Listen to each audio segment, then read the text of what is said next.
Yo, I'm a tree that's currently on fire with a little drizzle of evil. After 3 big bangs, 40 years in the workforce, 5 eons in my gaming chair, and 3 minutes of actually doing work for this video, this finally got posted. And today, I'm showing you how to make this model and the room that's around me in around 8 minutes.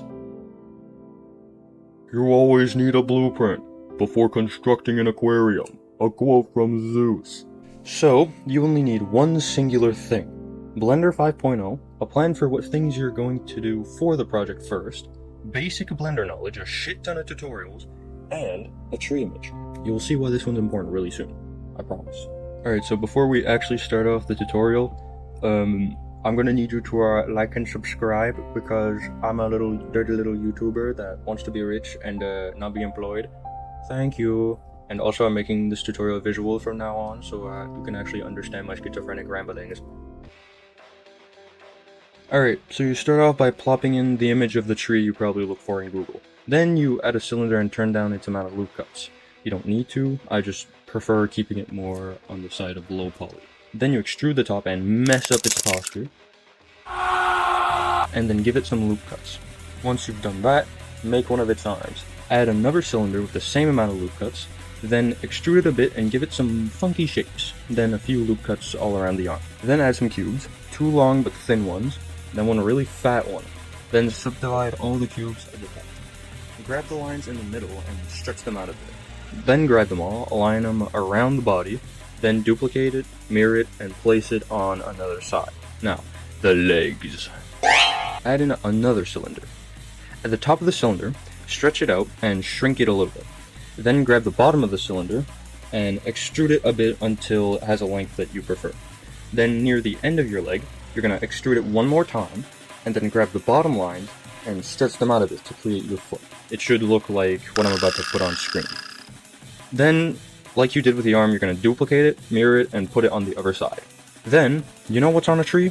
There's roots, so you're going to add those. Just place in a cube. It doesn't have to be highly detailed, it really shouldn't be, because we're about to use a tool that's really useful.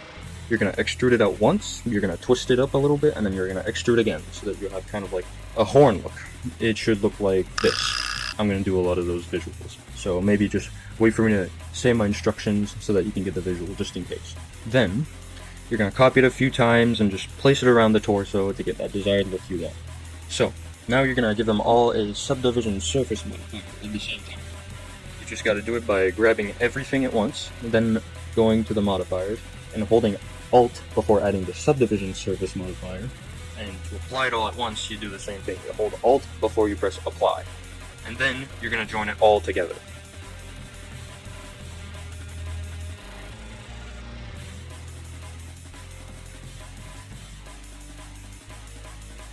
This part is quite simple. Add in a bone, make sure its viewpoint is front view, and start aligning the bone to the rig. Once you're done with that, add IKs to your bones. Please, I didn't do this, I completely forgot to, and I regret it thoroughly. Then you're gonna grab your model, then your rig, and then you're gonna parent it with automatic weights. Oh wow, this looks wonderful! What about this side?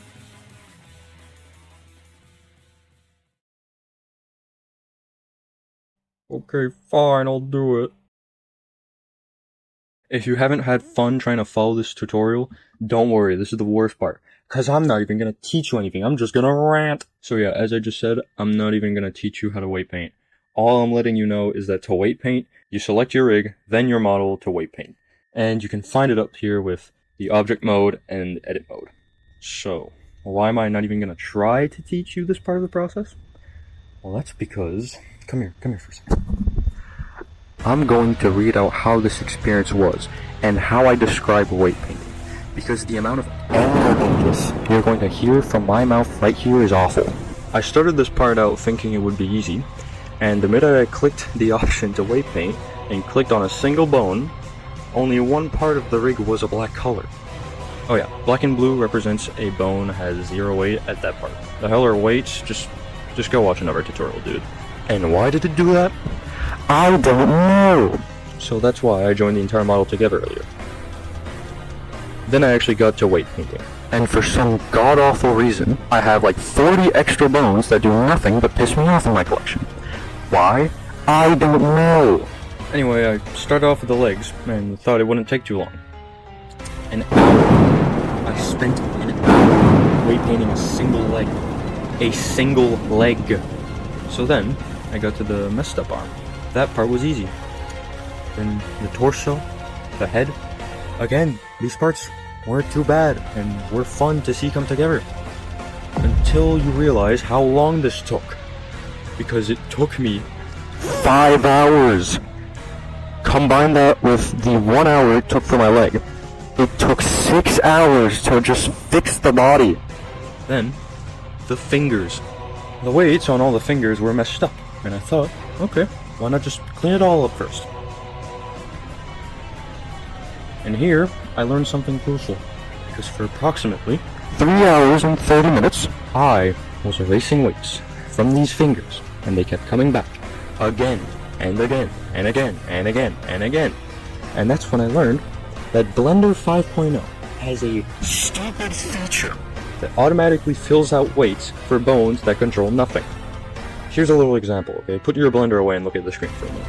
Let's say this sphere has 2 bones, one for the left, one for the right. If I give the left bone no weights, and the right side weight control, you would expect the left bone to move nothing. Or the right bone to not move the left side, right? But I mentioned how Blender 5.0 has automatic weight filling, and this isn't really a good tool. So the left bone should be able to control his side, right? Because the automatic filling. No, you're wrong. the bone at the top right of the scene controls the other half, actually. And the automatic filling feature let me down a fucking loop of erasing over and over again. So please, never try to erase all the weights and start from scratch. Just do one bone at a time, and check every bone and test your rig until everything works fine. And I didn't mention how long it took me to paint the fingers. You wanna know how long it took for me? You might think 4 hours or 6 hours, right? Wrong. It took me 10 hours, 6 different blender sections, and a crooked back. just to get these fingers done. Then I spent another 3 to 4 hours to fix the weights. Every weight. So, after around 20 hours, here's the things that I learned from weight painting. Sometimes, Blender just isn't a fun thing to do. Automatic filling will make you want to jump into an active volcano, you need a lot of patience to weight paint, and the most important lessons of them all is that the first time weight painting is the worst weight painting session of your life. The learning 80% at the last 20% of your work theory is real, and that there is so much worse waiting for you in modeling. Anyway, there's a smooth weight tool. When you're done weight painting a bone, click on smooth weights and adjust your weight one at a time. Or all at once, but I don't recommend that. And as much as I hated on automatic weighting, it's a helpful feature. Thank you to whoever made this feature in Blender. I want to kiss you. Also, this is the worst part of the tutorial. You made it through. Good job, soldier. How do I know that you just didn't skip past this part? I don't know. Alright, for this part, I followed a lot of tutorials. And don't worry, everything from here on out is a lot easier. There's heavy snow outside, if you can hear it. I don't know if you can hear it, but if you can, get used to that because it's gonna get worse. So, first off, you're gonna select the model itself, not the rig. Then you're gonna go into shading, and you're gonna watch this tutorial made by, or just look at what is on screen and get the material working. Then you're gonna wanna add a face. Get a plane and subdivide it a good bit. Import your image onto it, then bring it up to the head, get a shrink wrap modifier, click on the target and select your model. Then scale the image until it's what you want. It should look like this when you're done. And when you're done, click apply on your modifier and now your guy has a face. Now, what is my YouTube username? Evil Tree on fire? What? How would you set this model on fire? I don't know how to do geometry. No, shh. I got a solution. So first, you're gonna get an icosphere, and subdivide it only a little. Then use proportional editing to stretch it out a little bit more. Then, give it texture and select marble.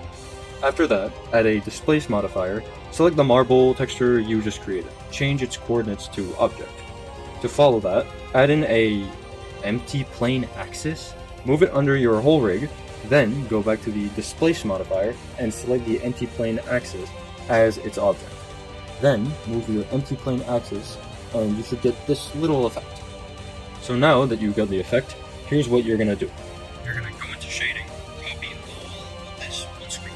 Or you can watch the original tutorial made by to get what I'm showing on screen.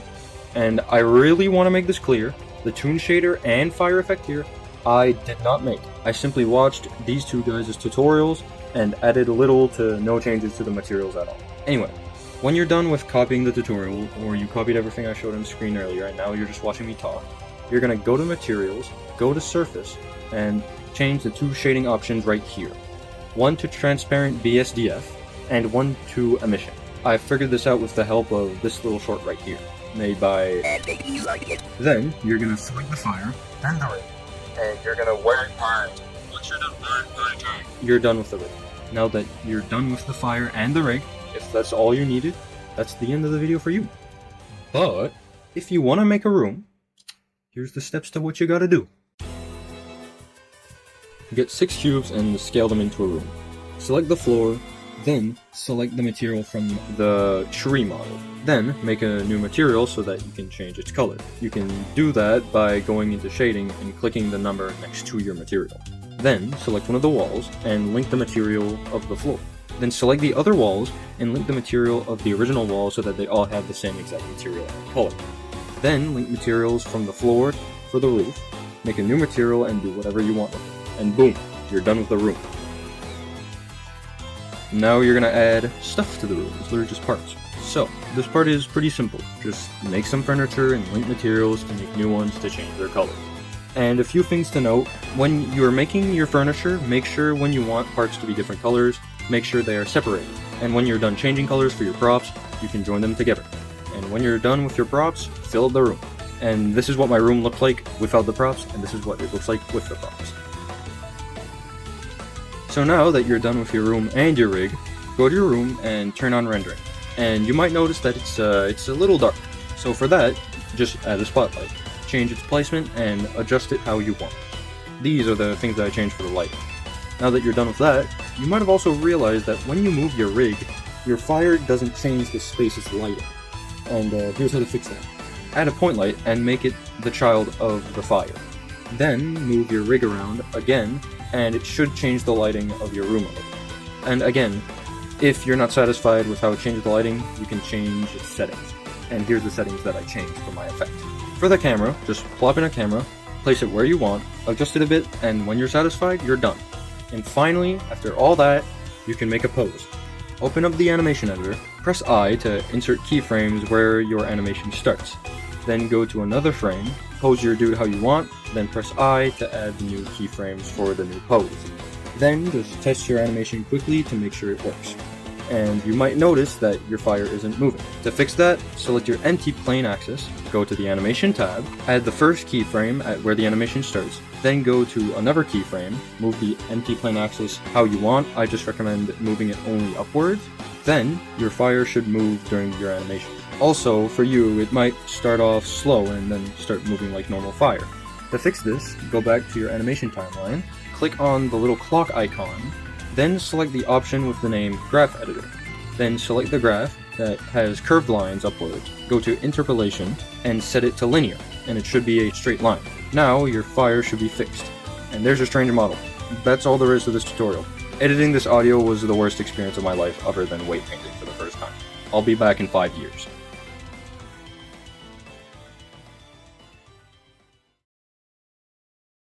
Oh